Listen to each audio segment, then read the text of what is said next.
అలాగే మహబూబ్‌నగర్, నారాయణపేట జిల్లా చంద్రవంచ గ్రామంలో అయితే సీఎం రేవంత్ రెడ్డి 4 కొత్త పథకాలనైతే ప్రారంభించారు. ఈ సందర్భంగా ప్రతిపక్ష నేత కేసీఆర్ మీదైతే తీవ్ర విమర్శలు చేశారు. 13 నెలల కాలంలో అసెంబ్లీకి రాని వ్యక్తి అంటూ కూడా ఆయన మండిపడ్డారు. ప్రజా సమస్యలపై పోరాడాల్సిన ప్రతిపక్ష నేత రాకపోవడం కరెక్ట్ కాదన్న అభిప్రాయాన్ని ఆయన చెప్పడం జరిగింది. సార్, ముఖ్యంగా సీఎం రేవంత్ రెడ్డి మహబూబ్‌నగర్‌లో 4 కొత్త పథకాలైతే ప్రారంభించారు. ఈ సందర్భంగా ప్రతిపక్ష నేత కేసీఆర్‌పై కామెంట్‌ని ఎలా చూడాలి?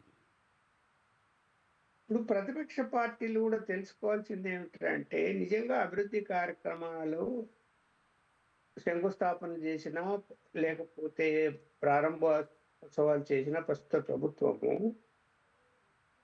ఇప్ ఈ ఇప్పుడు ప్రతిదానికి విమర్శలు చేయడం కరెక్ట్ కాదు. అభివృద్ధి జరగనివ్వాలి. ఒకవేళ అవినీతి జరుగుతున్నది అంటే ప్రశ్నించాలి. అదే కదా! ఇప్పుడు ప్రతిపక్షం అవినీతి జరిగితే ప్రశ్నించు. లేదు ప్రజలకు అక్కడ ఏదన్నా అన్యాయం జరుగుతున్నదంటే ప్రశ్నించు. మనం కొడంగల్‌లో చూసాం గదా! ఫార్మా ఏదో ఇండస్ట్రీ పెట్టాలంటే దాని మీద వ్యతిరేకత వచ్చింది. మళ్ళీ దాన్ని వెనక్కి తగ్గారు. ఇక్కడ అలా ప్రజా వ్యతిరేకత ఉన్న అంశాలు వేరు. ఇప్పుడు అభివృద్ధి జరగాలి అంటే పరిశ్రమలు రావాల్సిందే కదా!